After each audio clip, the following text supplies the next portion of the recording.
ടിപ്പു സുൽത്താന്റെ പാപ്പ ഹൈദരാലി നായന്മാർക്കെതിരെ നടത്തിയ ഒരു വിളംബരം ചരിത്രപ്രസിദ്ധമാണ്. സമൂഹത്തിൽ നായന്മാർ അനുഭവിച്ചു വന്ന സകല അധികാരങ്ങളും എടുത്തു കളഞ്ഞു. സദാസമയവും വാളുമായി നടന്നിരുന്ന നായന്മാർ ഇനി മുതൽ അത് കൊണ്ടു നടക്കാൻ പാടില്ല. ഏതെങ്കിലും നായർ വാളുമേന്തി നടക്കുന്നത് കണ്ടാൽ തൽക്ഷണം കീഴ്ജാതിക്കാരന് ആ നായരെ വധിക്കാനുള്ള അധികാരമുണ്ടായിരിക്കും. കീഴ്ജാതിക്കാർക്ക് വാളേന്തി നടക്കാനും അധികാരമുണ്ട്. നായന്മാരെ കീഴ്ജാതിക്കാരായി പരിഗണിച്ചുകൊണ്ട് ഇനി മുതൽ കീഴ്ജാതിക്കാർ നായന്മാരെ വണങ്ങേണ്ടതില്ല. പകരം നായന്മാർ കീഴ്ജാതിക്കാരെ വണങ്ങിക്കൊള്ളണം. എന്തുകൊണ്ടാണ് ഹൈദരാലി ഇങ്ങനെയൊരു വിളംബരം നടത്തിയത്? നായന്മാരുടെ തോക്കിന് മുന്നിൽ മരണത്തെ മുഖാമുഖം കാണുകയും ആയുസിന്റെ ബലം കൊണ്ട് മാത്രം രക്ഷപ്പെടുകയും ചെയ്ത ഒരാളാണ് മൈസൂർ ഭരണാധികാരിയായിരുന്ന ഹൈദരാലി. മരണഭീതി വരുത്തിയ നായന്മാരോടുള്ള പ്രതികാര വാഞ്ചയുടെ ബഹിർസ്ഫുരണമായിരുന്നു ആ വിളംബരത്തിന്റെ അടിസ്ഥാന കാരണം.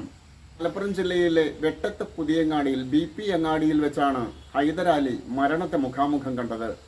ഞാൻ ആ ചരിത്രത്തിലേക്കാണ് കടക്കുന്നത്. എനിക്ക് നിങ്ങളോടൊരു അഭ്യർത്ഥനയുണ്ട്. ഈ ചാനൽ എല്ലാവരും സബ്സ്ക്രൈബ് ചെയ്യണം, പരമാവധി ലൈക്ക് ചെയ്യണം, അഭിപ്രായം രേഖപ്പെടുത്തണം. വ്യത്യസ്തമായ കണ്ടന്റുകളാണ് ഈ ചാനലിലൂടെ ഉണ്ടാവുക.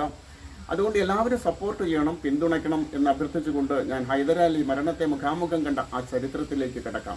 1766 ഫെബ്രുവരി 21 മലബാർ കീഴടക്കുക എന്ന ലക്ഷ്യത്തോടു കൂടി ഹൈദരാലി താമരശ്ശേരി ചുരമിറങ്ങി വന്നത്. അവിടുന്ന് അങ്ങോട്ട് ജൂൺ മാസം വരെയുള്ള 5 മാസം മലബാറിലെങ്ങും ഹൈദരാലിയുടെ നരനായാട്ടായിരുന്നു. ആ കാലത്തെ മാപ്പിള രാജ്യമായ കണ്ണൂരിലെ ആലിരാജയുടെ മാപ്പിള സൈന്യവും ഹൈദരാലിക്ക് കൂട്ടിനുണ്ട്. മലബാർ കലക്ടറായിരുന്ന വില്യം ലോഗൻ തന്റെ മലബാർ മാനുവൽ എന്ന ഗ്രന്ഥത്തിൽ ഹൈദരാലിയുടെ പടയോട്ടത്തിന്റെ കാഴ്ചകളെക്കുറിച്ച് ഇങ്ങനെയാണ് വിവരിച്ചിട്ടുള്ളത്. 4 കാതം ദൂരത്തിൽ, 4 കാതം എന്ന് പറഞ്ഞാൽ ഏതാണ്ട് 18 കിലോമീറ്റർ ദൂരത്തിൽ വഴിനീളെ വെട്ടിനുറുക്കിയ മനുഷ്യ ശരീരങ്ങൾ, ജഡങ്ങൾ വീണുകിടക്കുന്നു. നായന്മാരുടെ നാട് കടത്തനാട് കൊടും ഭീതിയിലമർന്നു. കുതിരപ്പടയ്ക്ക് പിറകെ വന്ന മാപ്പിള ഭീകരന്മാർ രക്ഷപ്പെട്ടവരെ ഒന്നൊഴിയാതെ കശാപ്പ് ചെയ്തു. സ്ത്രീകളെയോ കുട്ടികളെയോ അവരുടെ വാളുകൾ ഒഴിവാക്കിയില്ല. ഹാലിളകിത്തുള്ളിയ കൊലയാളിക്കൂട്ടത്തിന്റെ അകമ്പടിയോടെ മുന്നേറിയ ഹൈദരാലിയുടെ അധിനിവേശ സൈന്യത്തിന് അവരുടെ വഴിയിൽ ഒരിടത്തും ഒരു ചെറുത്തുനിൽപ്പും നേരിടേണ്ടി വന്നില്ല. എന്നു മാത്രമല്ല, എവിടെയും അവർ കണ്ടത് ആൾപ്പാർപ്പില്ലാത്ത ഗ്രാമങ്ങളും ശവങ്ങൾ തലങ്ങും വിലങ്ങും വീണുകിടക്കുന്ന പൊതുവഴികളും കത്തിയെരിഞ്ഞ കോട്ടകളും കുത്തിക്കവർന്ന ക്ഷേത്രങ്ങളുമായിരുന്നു. മരണഗന്ധം വമിക്കുന്ന രാപ്പകലുകളായിരുന്നു ജൂൺ മാസം വരെയുള്ള ആ കാലഘട്ടം. ആ മാസങ്ങളിലെ കാറ്റിന് രക്തത്തിന്റെ ഗന്ധമുണ്ടായിരുന്നു. മലബാറിലെ ഒട്ടേറെ പ്രദേശങ്ങളെല്ലാം ഹൈദരാലി കീഴടക്കി. കോലത്തുനാടിന്റെ ഗവർണറായി ഷെയ്ഖ് അലിയെ നിയമിച്ചുകൊണ്ടാണ് ഹൈദരാലി മലബാറിൽ തന്റെ ആധിപത്യം ഉറപ്പിച്ചത്. ആലിരാജയുടെ സഹോദരനാണ് ഷെയ്ഖ് അലി. ഈ സ്ഥാനമാനമാകട്ടെ കണ്ണൂരിലെ ആലിരാജ മൈസൂരിനോട് കാണിച്ച ആഭിമുഖ്യത്തിന്റെ പാരിതോഷികമായിരുന്നു. മഴക്കാലം വന്നതോടെ ഹൈദരാലി കോയമ്പത്തൂരിലേക്ക് മടങ്ങി. ഇത് ഒരു താൽക്കാലിക പിന്മാറ്റമായിരുന്നു. 1766 ജൂൺ മാസം 24 ഹൈദരാലി മലബാറിൽ നിന്നും കോയമ്പത്തൂരിലേക്ക് മടങ്ങിയത്. ഈ സമയത്ത് കണ്ണൂരിലെ ആലിരാജയും 400 പേരടങ്ങുന്ന ഒരു സൈന്യവും കൊയിലാണ്ടിയിൽ കേന്ദ്രീകരിച്ചു. ഹൈദരാലി കോയമ്പത്തൂരിലേക്ക് മടങ്ങിയ വിവരമറിഞ്ഞ കടത്തനാട് ഉൾപ്പെടെയുള്ള പ്രദേശങ്ങളിലെ നായർ ഭടന്മാർ വീണ്ടും സമരമുഖത്തേക്ക് ഇറങ്ങി. അവർ ഹൈദരാലിയും കണ്ണൂരിലെ ആലിരാജയുടെ സൈന്യവുമൊക്കെ പിടിച്ചടക്കിയ പ്രദേശങ്ങളും കോട്ടകളുമൊക്കെ ഓരോന്നായി തിരിച്ചു പിടിക്കാൻ തുടങ്ങി. തലശ്ശേരിയിലെ നീട്ടൂർ കോട്ടയടക്കം 3 കോട്ടകൾ മൈസൂരിന്റെ അധിനിവേശത്തിൽ നിന്നും നായർ സൈന്യം പിടിച്ചെടുത്തു. മലബാറിലെ നായർ സൈന്യത്തിന്റെ കൈക്കരുത്തിൽ മനക്കരുത്ത് പൊടിഞ്ഞുടഞ്ഞ ഹൈദരാലിയുടെ സൈന്യം തിരിച്ചടിക്കാനാവാതെ പരാജയപ്പെട്ടു. ഒന്ന് അനങ്ങാൻ പോലും ആവാത്ത അവസ്ഥയിലായിരുന്നു ആലിരാജ. മലബാറിലുടനീളം നായർ സൈന്യം മൈസൂർ അധിനിവേശത്തിനെതിരെ ശക്തമായ രീതിയിൽ പോരാട്ടം തുടങ്ങിയ ഈ സമയത്ത് വെട്ടത്ത് പുതിയങ്ങാടിയിൽ, BP അങ്ങാടിയിൽ, തിരൂരിനടുത്ത BP അങ്ങാടിയിൽ വലിയൊരു സംഭവം നടന്നു. മാഹിയിൽ നിന്നും 5 ഫ്രഞ്ച് ഭടന്മാർ ഹൈദരാലിയുടെ സൈന്യത്തിൽ ചേരാൻ രക്ഷപ്പെട്ടു. അതിൽ 2 സ്ത്രീകളായിരുന്നു. അങ്ങനെ മൊത്തം 7 പേരാണ് ഹൈദരാലിയുടെ സൈന്യത്തിൽ ചേരാൻ പൊന്നാനി തുറമുഖം ലക്ഷ്യമാക്കി പോയത്. അവർ തുറമുഖത്തേക്ക് പോകുന്നത് വെട്ടത്ത് നാട്ടിൽ കൂടെയാണ്. വെട്ടത്ത് പുതിയങ്ങാടിയിൽ വെച്ച് വെട്ടത്ത് നാട്ടിലെ നായർ സൈന്യത്തിന്റെ പിടിയിൽപ്പെട്ടു. ഈ 5 പേരെയും വെട്ടത്ത് നാട്ടിലെ നായർ ഭടന്മാർ അരിഞ്ഞു വീഴ്ത്തി. മാത്രമല്ല, അവരോടൊപ്പം 2 സ്ത്രീകൾ കൂടി ഉണ്ടായിരുന്നു, 2 ഫ്രഞ്ച് വനിതകൾ കൂടി ഉണ്ടായിരുന്നു. അവരെയും കൊലപ്പെടുത്തി എന്നാണ് മലബാർ മാനുവലിൽ വില്യം ലോഗൻ രേഖപ്പെടുത്തുന്നത്. വെട്ടത്ത് നാട്ടിൽ പഴയ കാലത്ത് നായന്മാരുടെ വലിയ ഒരു സൈന്യ സങ്കേതമുണ്ടായിരുന്നു. വെട്ടത്ത് രാജാവിന്റെ സൈന്യത്തിന്റെ കേന്ദ്രമായിരുന്നു അത്. കോട്ടത്തറ എന്ന പേരിലാണ് അത് അറിയപ്പെട്ടിരുന്നത്. BP അങ്ങാടിയിൽ ഇന്ന് കാണുന്ന റോഡുകൾ പഴയ കാലത്ത് നായന്മാരുടെ സൈന്യ സങ്കേതത്തിന്റെ ചുറ്റും നിർമ്മിച്ച വലിയ കിടങ്ങുകളായിരുന്നു. പിൽക്കാലത്താണ് അവയെല്ലാം മണ്ണിട്ട് മൂടി റോഡാക്കി മാറ്റിയത്. ശത്രുക്കൾക്ക് അനായാസം കടന്നു കയറാതിരിക്കാൻ നിർമ്മിച്ച കിടങ്ങുകളായിരുന്നു പഴയ കാലത്ത് ഈ റോഡുകൾ. Girls high school, Kottathara AMLP school, BP അങ്ങാടി ടൗൺ എന്നിവയൊക്കെ സ്ഥിതി ചെയ്യുന്നത് കോട്ടത്തറയിലാണ്. ഹൈദരാലി കോയമ്പത്തൂരിലേക്ക് പോയതിനു ശേഷം മലബാറിലുടനീളം നായന്മാർ കലാപം അഴിച്ചുവിട്ടതും മൈസൂർ സൈന്യം പിടിച്ചടക്കിയ ഭൂമി മുഴുവൻ തിരിച്ചുപിടിച്ചതും കോട്ടകൾ തിരിച്ചുപിടിച്ചതുമൊക്കെയുള്ള വിവരങ്ങൾ കോയമ്പത്തൂരിൽ മധുക്കരയിലുണ്ടായിരുന്ന ഹൈദരാലി അറിഞ്ഞിരുന്നില്ല. എന്നാൽ ഈ വിവരം ഒരു പോർച്ചുഗൽ നാവികനാണ് അതിസാഹസികമായ രീതിയിൽ ഹൈദരാലിയുടെ സൈന്യാധിപനെ അറിയിച്ചത്. സൈന്യാധിപൻ റാസ സാഹിബ് ഒരു വലിയൊരു സംഘം സൈന്യത്തെയും കൂട്ടി മലബാറിലേക്ക് തിരിച്ചു. ശക്തമായ കാലവർഷത്തെ അതിജീവിച്ചു കൊണ്ടുള്ള വരവായിരുന്നു അത്. എങ്ങും വെള്ളപ്പൊക്കം, തോടും പുഴയും കിണറും തിരിച്ചറിയാനാവാത്ത വിധം മൂടിക്കിടക്കുന്നു. മുന്നോട്ട് പോകാനാവാത്ത അവസ്ഥ. മുന്നിൽ ഒരു വലിയ നദി, എനിക്ക് തോന്നുന്നു അത് ഭാരതപ്പുഴയായിരിക്കണം. തനിക്കും തന്റെ സൈന്യത്തിന് മുന്നോട്ട് പോകാനാവാത്ത വിധം കുടുങ്ങിക്കിടക്കുന്ന ഈ ഒരു അവസ്ഥ റാസ സാഹിബ് ഒരു ദൂതൻ മുഖേന കോയമ്പത്തൂരിലുള്ള ഹൈദരാലിയെ അറിയിച്ചു. വിവരങ്ങളെല്ലാം ഹൈദരാലി അറിഞ്ഞു. തന്റെ സൈന്യം കുടുങ്ങിക്കിടക്കുകയാണ്, വെള്ളപ്പൊക്കത്തിൽ കുടുങ്ങിക്കിടക്കുകയാണ്. മാത്രമല്ല മലബാറിൽ ഉടനീളം താൻ പിടിച്ചടക്കിയ പ്രദേശം മുഴുവൻ നായർ ഭടന്മാർ തിരിച്ചു പിടിച്ചിരിക്കുന്നു. രോഷാകുലനായ ഹൈദരാലി വലിയൊരു സൈന്യത്തെയും കൂട്ടി മലബാറിലേക്ക് തിരിച്ചു. മലബാറിലേക്ക് തിരിച്ച ഹൈദരാലിയുടെ സൈന്യബലത്തെക്കുറിച്ച് മലബാർ മാനുവലിൽ രേഖപ്പെടുത്തിയത് ഇങ്ങനെയാണ്: 3000 കുതിരപ്പട, ടൊപ്പാസികളും സിപ്പായികളും അടങ്ങുന്ന 10,000 കാലാൾപ്പട, 12 പീരങ്കിത്തോക്കുകൾ.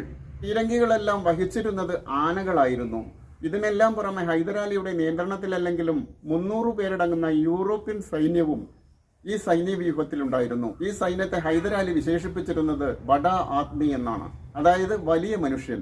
ഒരു നിർദ്ദേശം കിട്ടിയാൽ മതി, അവർക്കൊന്നിനെയും ഒരു ഭയമില്ല. കണ്ണിൽ ചോരയില്ലാത്ത വിധം ആക്രമിക്കാൻ ശക്തരായ ഒരു സൈന്യമാണ് ബഡ ആത്മികള്. അവരുടെ ആയുധം വാളും കുന്തവും മാത്രമാണ്. കണ്ണിൽ കാണുന്നത് എന്തും നശിപ്പിക്കാനായിരുന്നു ഹൈദരാലി തന്റെ സൈന്യത്തിന് കൊടുത്ത ഉത്തരവ്. ഹൈദരാലിയുടെ തിരിച്ചുവരവിനെ കുറിച്ച് വെട്ടത്ത് രാജാവിന് വിവരം കിട്ടി. വെട്ടത്ത് രാജാവിന്റെ നിർദ്ദേശപ്രകാരം വെട്ടത്ത് നാട്ടിലെ നായർ ഭടന്മാർ ഹൈദരാലിയെ ആക്രമിക്കാൻ തയ്യാറെടുത്തു. വെട്ടത്ത് നാട്ടിലെ നായർ ഭടന്മാർ ഒരു തീരുമാനമെടുത്തിരുന്നു: ഹൈദരാലിയും പടയും പരിയാരത്ത് കുന്നുകയറില്ല. വെട്ടത്ത് പുതിയങ്ങാടിയിൽ വെച്ച് ആ വമ്പൻ പടയെ നായർ സൈന്യം തകർക്കും. ഹൈദരാലിയെ വെട്ടത്ത് മണ്ണിലിട്ട് വെട്ടിവീഴ്ത്തും. രണശൂരരായ വെട്ടത്ത് നാട്ടിലെ നായർ ഭടന്മാർ പ്രതിജ്ഞയെടുത്തു. വെട്ടത്ത് പുതിയങ്ങാടിയിൽ വെച്ച് തന്റെ സൈന്യത്തെ ആക്രമിക്കാനും തന്നെ ആക്രമിക്കാനുമെന്ന് വെട്ടത്ത് നാട്ടിൽ നായർ ഭടന്മാർ തീരുമാനിച്ചിരിക്കുന്നു. അതിന് യുദ്ധസജ്ജരായിരിക്കുകയാണ് എന്ന് വിവരം കിട്ടിയ ഹൈദരാലി തന്റെ സൈന്യത്തെ 3ആയി വിഭജിച്ചു. വെട്ടത്ത് നായർ സൈന്യവുമായി രൂക്ഷമായ പോരാട്ടത്തിന് ഹൈദരാലിയും തയ്യാറെടുത്തു. നായർക്കോട്ട തകർക്കണം, മുഴുവൻ നായർ ഭടന്മാരെയും കാലപുരിക്കയക്കണം, ഇതായിരുന്നു ഹൈദരാലിയുടെ ആജ്ഞ. അതിനുവേണ്ടി യുദ്ധതന്ത്രം തന്നെ ഹൈദരാലി മെനഞ്ഞെടുത്തു. വലതുഭാഗത്തു നിന്നാണ് ആദ്യം യുദ്ധം തുടങ്ങേണ്ടത്. ഇതിന് നിയോഗിക്കപ്പെട്ടത് 4000 സിപ്പായികൾ. ഇടതുഭാഗത്തു കൂടിയുള്ള ആക്രമണത്തിന് സജ്ജമാക്കിയത് ടൊപ്പാസുകളെയായിരുന്നു. നായർ സൈന്യത്തിന്റെ കോട്ട മധ്യഭാഗത്തുനിന്നും ആക്രമിക്കാനുള്ള സൈന്യത്തിന്റെ നേതൃത്വം ഹൈദരാലി സ്വയം ഏറ്റെടുത്തു. ഫ്രഞ്ചുകാർ ഉൾപ്പെടെയുള്ള യൂറോപ്യൻ സൈന്യം ഹൈദരാലിയുടെ പിന്നിൽ നിലയുറപ്പിച്ചു. സൈന്യ സങ്കേതത്തിലേക്ക് വലതുഭാഗത്തു നിന്നായിരുന്നു ആദ്യത്തെ ആക്രമണം. എന്നാൽ കോട്ടത്തറയിലെ സുരക്ഷാ ഭിത്തികളിലെ ദ്വാരങ്ങളിൽ കൂടി നായർ സൈന്യം തൊടുത്തുവിട്ട വെടിയുണ്ടകൾ ഹൈദരാലിയുടെ ഓരോ ഭടന്റെയും നെഞ്ച് തുളച്ചു കയറി. മൈസൂർ സിപ്പായികൾ ഒന്നൊന്നൊഴിയാതെ ആ യുദ്ധഭൂമിയിൽ കൊല്ലപ്പെട്ടുവെന്നാണ് മലബാർ മാനുവലിൽ വില്ലൻ ലോഗൻ രേഖപ്പെടുത്തിയിരിക്കുന്നത്. വീരശൂര പരാക്രമികളായ തന്റെ സൈന്യം ഓരോന്നോരോന്നായി മരിച്ചു വീഴുന്നത് കണ്ട്, കൂട്ടത്തോടെ മരിച്ചു വീഴുന്നത് കണ്ട് ഹൈദരാലി പരിഭ്രാന്തനായി. ഹൈദരാലി മരണത്തെ മുഖാമുഖം കണ്ടു. വെട്ടത്ത് പുതിയങ്ങാടിയിൽ വെച്ച് നായർ പടയുടെ വാൾമുനയേറ്റോ വെടിയുണ്ട തുളച്ചു കയറിയോ താൻ കൊല്ലപ്പെടും എന്ന ഒരു ഭീതി ഹൈദരാലിക്കുണ്ടായി. വലതുഭാഗത്തെ ആക്രമണ ദൗത്യത്തിന്റെ ഭടന്മാർ മുഴുവൻ മരിച്ചു വീണപ്പോൾ പിന്നീട് ആക്രമിക്കേണ്ടത് ഇടതുഭാഗത്തെ നിരയായിരുന്നു. എന്നാൽ ഹൈദരാലി പറഞ്ഞു, ഇടതുഭാഗത്തെ സൈന്യം യുദ്ധം തുടങ്ങേണ്ടതില്ല, മധ്യഭാഗത്തു കൂടി താൻ തന്നെ തന്റെ സൈന്യത്തോടുകൂടി ആക്രമണമാണ് നടക്കാൻ പോകുന്നത് എന്ന് ഹൈദരാലി പറഞ്ഞു. ഇതിൽ 2 നിശ്ചയമുണ്ടായിരുന്നു: ഒന്നുകിൽ മരണം അല്ലെങ്കിൽ വിജയം എന്ന് ഹൈദരാലി തീരുമാനിച്ചു. ഈ സമയത്താണ് ഫ്രഞ്ച് കമാൻഡന്റ് ഹൈദരാലിയുടെ അടുത്ത് വന്നിട്ട് പറഞ്ഞു, നായർ സൈന്യത്തെ പൂർണ്ണമായും ഉന്മൂലനം ചെയ്യാൻ ഞങ്ങൾക്ക് അവസരം തരണം. ഹൈദരാലിയുടെ സൈന്യത്തിൽ ചേരാൻ പോയ ഫ്രഞ്ച് ഭടന്മാരെയും 2 സ്ത്രീകളെയും വധിച്ചു എന്ന കാര്യം ഞാൻ നേരത്തെ പറഞ്ഞു. ആ വൈരാഗ്യം BP അങ്ങാടിയിൽ വെച്ച് തന്നെ തീർക്കാൻ അവർക്ക് കിട്ടിയ അവസരമായിരുന്നു. ഹൈദരാലി അവർക്ക് യുദ്ധം ചെയ്യാനുള്ള അനുമതി കൊടുത്തു. ഹൈദരാലിയുടെ ആജ്ഞ കിട്ടേണ്ട താമസം ബഡാ ദോസ്തുകൾ വലിയ കിടങ്ങുകൾ ചാടിക്കയറി നായന്മാരുടെ കോട്ടയിലേക്ക് ഇടിച്ചു കയറി. അവരെ സംബന്ധിച്ചിടത്തോളം വെടിവെക്കാനൊന്നും കഴിഞ്ഞില്ല. അതിനു മുമ്പ് തന്നെ മിന്നൽ പിണരുപോലെ മിന്നൽ വേഗതയിൽ ബഡാ ദോസ്തുകൾ നായർ സൈന്യത്തിന് മുന്നിൽ ചാടി വീഴുകയും കണ്ണിൽ കണ്ടവരെയെല്ലാം അരിഞ്ഞു വീഴ്ത്തുകയും ചെയ്തു. നിരവധി പേർ ഓടി രക്ഷപ്പെട്ടു എന്നാണ് മലബാർ മാന്യൂലിൽ പറഞ്ഞത്. മുഴുവൻ നായർ ഭടന്മാരെയും ഇല്ലാതാക്കി കോട്ട നിർജീവമാക്കിയതിനു ശേഷമാണ് ഈ ബഡാ ദോസ്തുകൾ മടങ്ങിയത്.